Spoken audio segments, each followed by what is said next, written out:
Okay, so I watched the full Karrion Kross Killer Part 2 documentary, and I want to talk about it. I want to talk about it in so many different facets, right? I personally loved it. I loved every bit of it. I'm a big sucker for documentaries and for learning more about, you know, so I'd say celebrities, but like people of influence. I love to see the real life BTS, no BS type of content. Um, I'm a fan of WWE Unreal. I know a lot of people hate it. I know a lot of people don't like it. I know a lot of people think that it's, removing the magic from WWE, and, it is what it is. I'm a huge fan of it. I love every single bit of it. I want to see all of it. I don't need to know that Santa Claus, I don't need to know about Santa Claus. I know Santa Claus is fake. Now tell me how it happens. I don't need to be a kid forever. You know what I'm saying? And so when it comes to Karrion Kross and the WWE and WWE Unreal, again, it's just, I love where we are as a fandom right now. We have access to these superstars that we've never had before, and in a way we've never had before either. And so when I watched, the Killer Part 2, it showed me so much. He talked about his contract. He talked about his childhood. He talked about the fans. He talked about leading up to SummerSlam. He talked about just the vulnerability of all of it. He talked about, he showed how busy life is as a WWE wrestler. He talked about social media. He talked about, there's just so many topics that they touched on in that documentary that were just amazing, in my opinion. I thought it was really cool to kind of see. I wish more wrestlers did stuff like that. I think that more wrestlers would be bigger if they did. But I thought it was really cool. I'm going to say it was really cool 9,000 times. And so to kind of, to touch on a few things, right? Obviously, we have the whole thing with his contract being up on August 10th, I think it was, 4 days ago. I personally think that it's a work. I do. I think it's a work. However, there are things that make it seem like it could be real, like it could actually be a shoot. And I don't even know if that's the word to use for something in the WWE that's technically outside of the WWE. But it could actually be real. This could be something that could actually be a problem in the WWE that they're trying to figure out. The issue I have here, and the reason why I think it's a work, is because this is kind of the best case scenario long term for Karrion Kross's career, right? Because when I think about his career, this is the biggest he's ever been.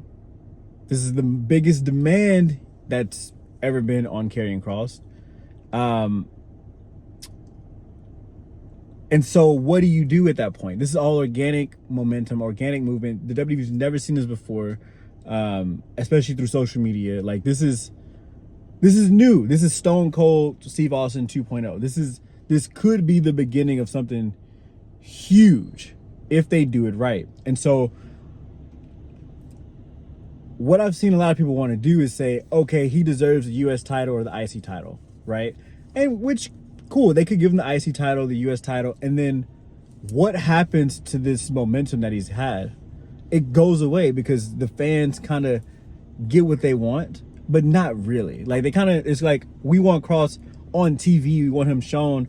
And so if they gave him the IC title or the US title right now, he would just be another Jacob Fatu, another Dominic Mysterio, which these guys are huge, but the fandom and the movement that he has behind him is too big to just give him the IC title. However, at the same time, it's not yet at the level where he needs the world heavyweight title or the WWE undisputed title. He's not on the Cody Rhodes, Roman Reigns, Seth Rollins level either, right? And so the best option is, okay, how can we make this bigger? How can we make this momentum even crazier? Well, if it's built on the people not feeling like he gets what he deserves, well, we double down on it. Right? Like, we don't sign him back. We don't sign back Scarlett, and we tell everybody that we weren't going to do, like, the stuff that they're doing is prime, real fans in activity. Like, it's honestly really genius if you think about it. And yeah, he could be out for 3 months. I hope that he's out for 6 months and he comes back at maybe Royal Rumble.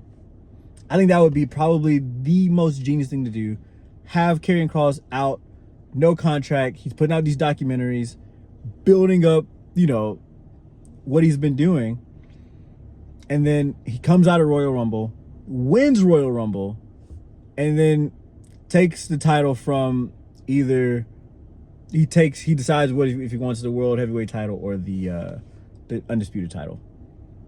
I think that would be the best way to finish out this story.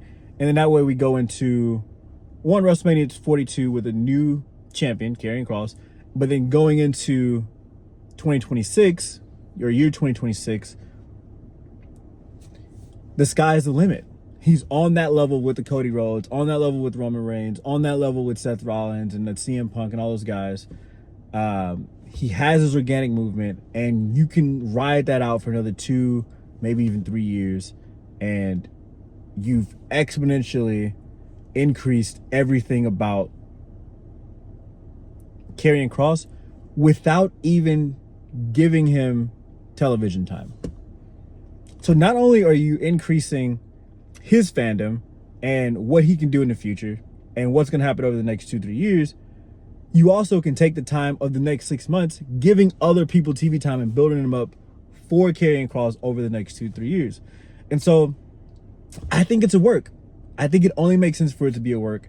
I think it would be genius if it was a work. And if this is a shoot and this is all just like they're trying to figure crap out, I think they're stupid. Like, it's either a work and they're freaking genius, or it's a shoot and they're freaking stupid. Simple as that. That's the only 2 things I can think of at this point, right? I love to hear what you guys think. So comment below what you guys think this is, or what's going on, or whatever. Hit that like button. Again, if you're not a part of my Patreon community, hit the description below and hit the link and go join the Patreon. I have a video on there I just did the other day where I watched the entire documentary.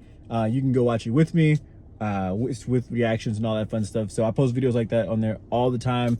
I plan on starting a new podcast page for Patreon only. Only has an asterisk next to it. I'm thinking only right now, but that may change, kind of depending. I'm talking to my wife about a few things, but for now, just join the Patreon community. We'd love to have you there. You can also join my main event Instagram chat where we talk WWE, but the only way to do that is through Patreon. So anyway, enough is enough. Hit the like button, subscribe to the channel if you haven't already. I'll catch you guys on the next one. Peace.